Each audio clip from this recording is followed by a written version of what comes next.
पत्नी रात्री नागिण बनून घाबरवते आणि झोपू देत नाही असं त्याचं म्हणणं आहे आणि त्याच्या तक्रारीमुळे स्थानिक प्रशासनात एकच खळबळ उडाली। नेमकी भानगड काय आहे आपण बघूया हा रिपोर्ट।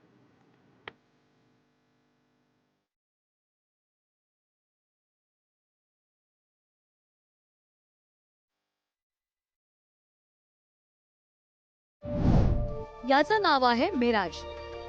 याच मेराज नावाच्या पठ्ठ्यानं एका कार्यक्रमात जिल्हाधिकाऱ्यांकडे आपलं एक गाऱ्हाणं मांडलं आणि तुम्ही याची तक्रार ऐकाल तर म्हणाल ऐकावं ते नवलच।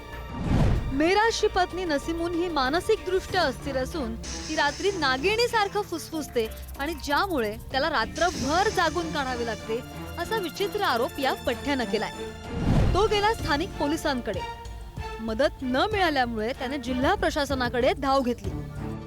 हमारा मामला है, हमारी पत्नी मारने की कोशिश नहीं करती। एक बार शादी के बाद में काट लिए, फिर उसको झराए, हमारा समझा नहीं रहा है, फिर उसको हटा दिए।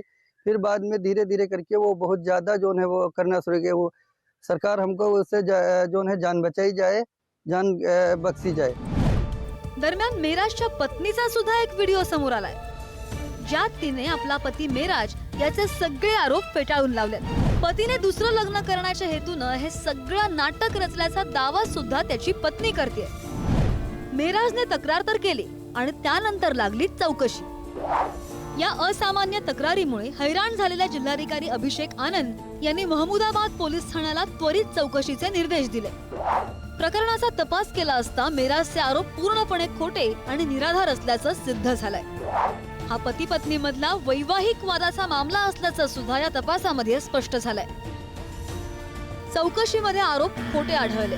मेराजने खोटी कहाणी रचून पोलीस आणि प्रशासनाचा बहुमूल्य वेळही वाया घालवला आणि त्यामुळे आता मेराजवरच खोटी तक्रार दाखल केल्याबद्दल कायदेशीर कारवाई केली जाणार आहे। पण असं कुठे असतं का? खरंच नागिणीप्रमाणे कोणी फुसफुसू शकणार आहे का? किंवा दुसरं लग्न करण्यासाठी कोणी ही पातळी सुद्धा गाठू शकतं याचा विचारच केलेला बरा। सध्या या प्रकरणाची विस्तृत चौकशी सुरू आहे। येत्या काही दिवसात पती मेराजवर कायदेशीर प्रक्रिया सुरू होण्याची शक्यता सुद्धा वर्तवली जाते। या विचित्र तक्रारीमुळे उत्तर प्रदेश मधील प्रशासनाला मात्र एक वेगळंच आव्हान दिलं होतं। सुशांत पाटील सह श्रद्धा शिर्के, पुढारी न्यूज।